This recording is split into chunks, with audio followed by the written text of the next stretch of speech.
Alex from Florida has been on hold for an hour and 40 some odd minutes. Your Yeah. Hey, patience how's it going? exceeds mine by a Yo, lot, Alex. and I'm afraid Yeah. I'm going to be useless. But go ahead, Alex. Welcome to the show. What do you got for us? Yeah, it's kind of a two-prong question for you guys. One of them is that my employment is attached to the idea that I'm a believer and it's a pretty stable income.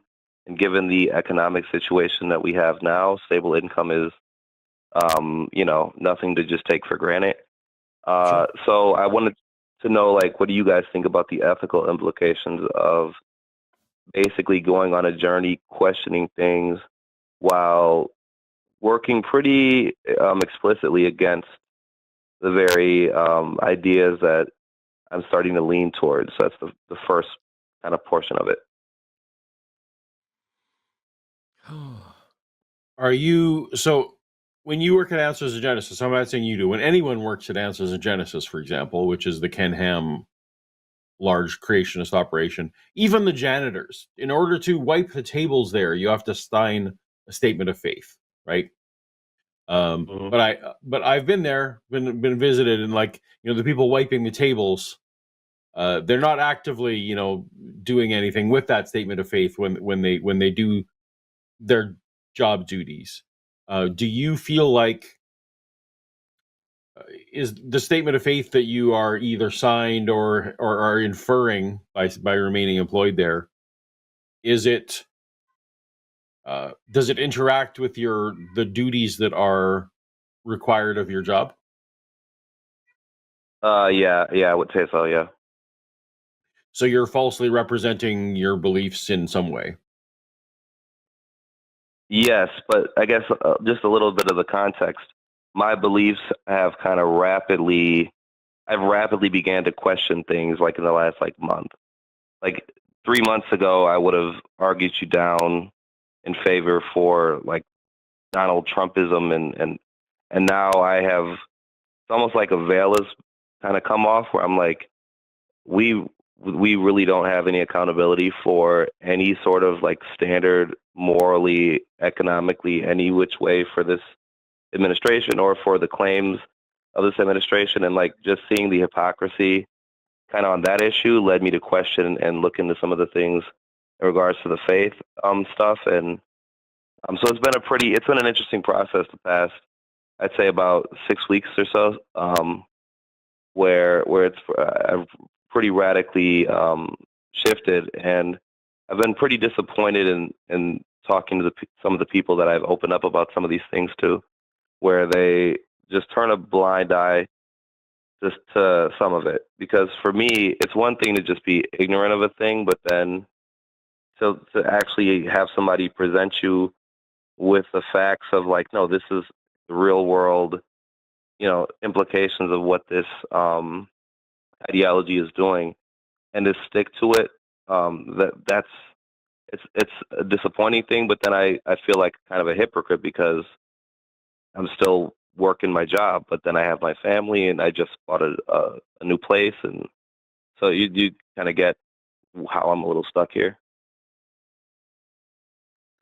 Hello? Yeah, I'm going to pass this to Matt soon because this sounds like it's more of a political thing than necessarily a religious thing, and I'm not one of your countrymen. But I will say, so one of the things that I was actively, a youth leader and a worship leader in a church when I started deconverting.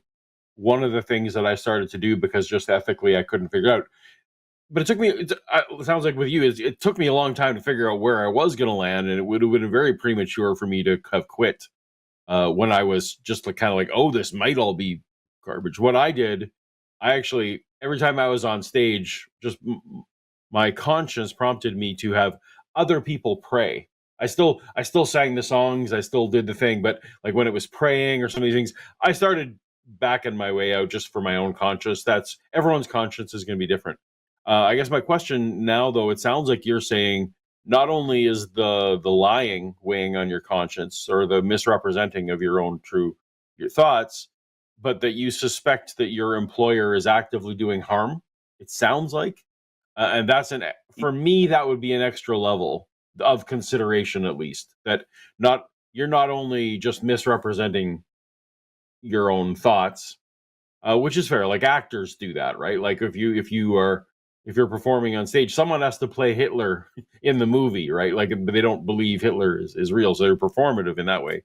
But if you feel like the actual endeavor of your employer is to harm people, that adds an extra layer for me. Does that add an extra layer for you, Matt? Yeah, I mean, don't, here's my simplest answer, Alex, and that is your first obligation is to make sure that you and your family are taken care of.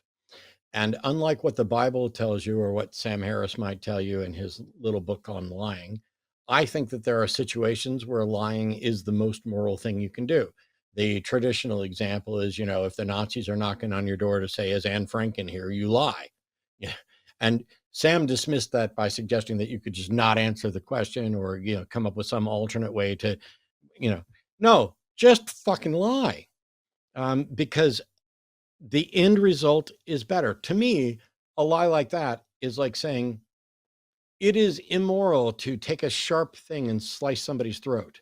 However, it's not immoral if it's a tracheotomy that's going to save their life. And so similarly, it would be immoral to lie to the authorities under most circumstances. But if it's going to save somebody's life, then you do it.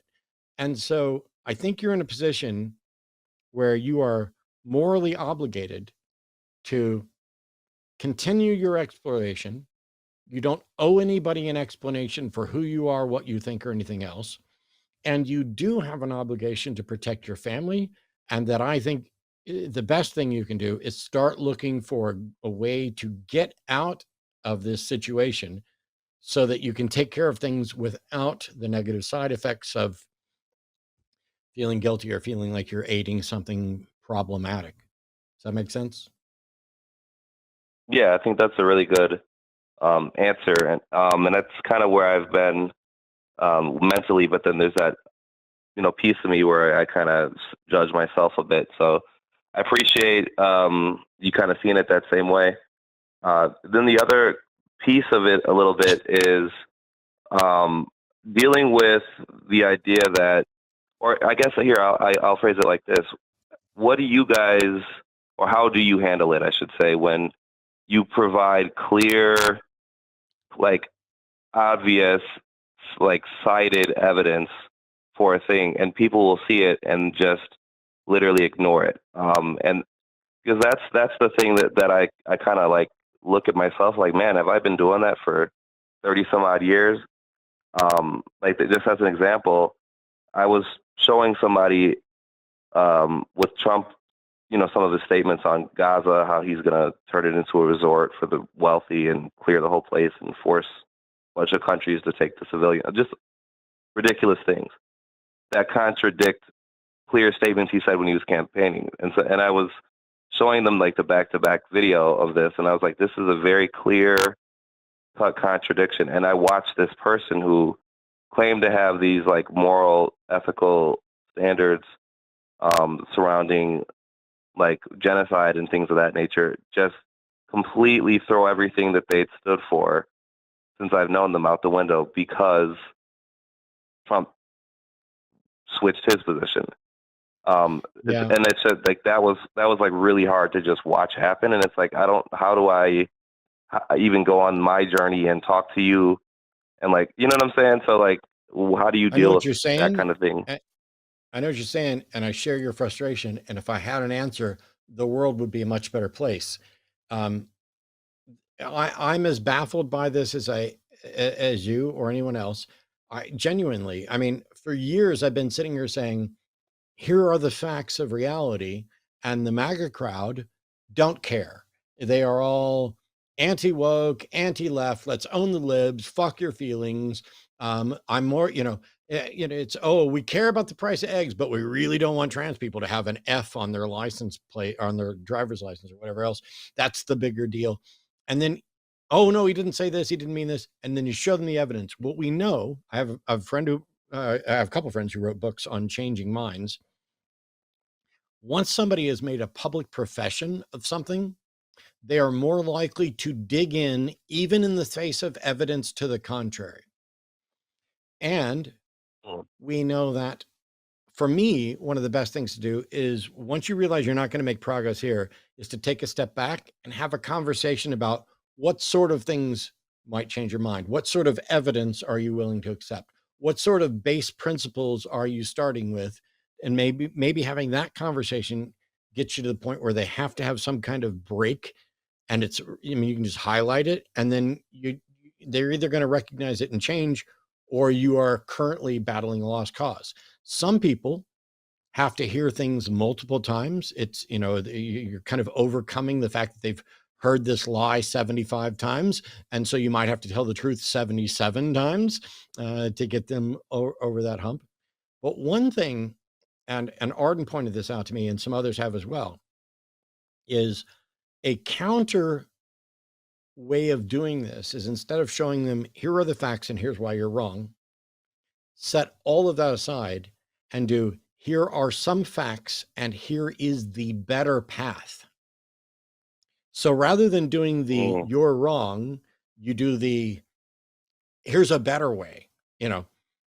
Hey, I just trust Trump. He's a billionaire and his tariff idea is brilliant. Well, no, he's a failed billionaire who's bankrupt. He bankrupted a fucking casino. I mean, you know how hard that is to bankrupt a casino, but he doesn't pay his bills. He lies. None of that matters, because they see him as either God's flawed, chosen representative, or whatever, however they rationalize it. If instead you present them a better option, and so set aside everything about Trump, ask them what is the better world that they want to see, and then show them a better path to get there, that might be the best way to do it. But I don't know, because that's not normally what happens in the conversations I have here. Okay. Well, yeah, that's what I have for you guys, and I appreciate the insights on it, and I'll just keep going on my journey here, and yeah. Awesome. Good. Well, Good thank luck, you, Alex. I Alex. appreciate the call, and let us All right, know if thanks. something Bye. changes. Hello, and that was, if I had to say, probably the worst clip I have ever seen on the line. Frankly, that was terrible, because they say a lot of facts, but we have alternative facts on our side. Now, do remember that if you are seeing me next to some woman who, frankly, not impressed, but if she were to laugh, that would be an endorsement of me, Donald Trump. A laugh is an endorsement, so do not smile or your face will crack. Don't do it. You can't do it.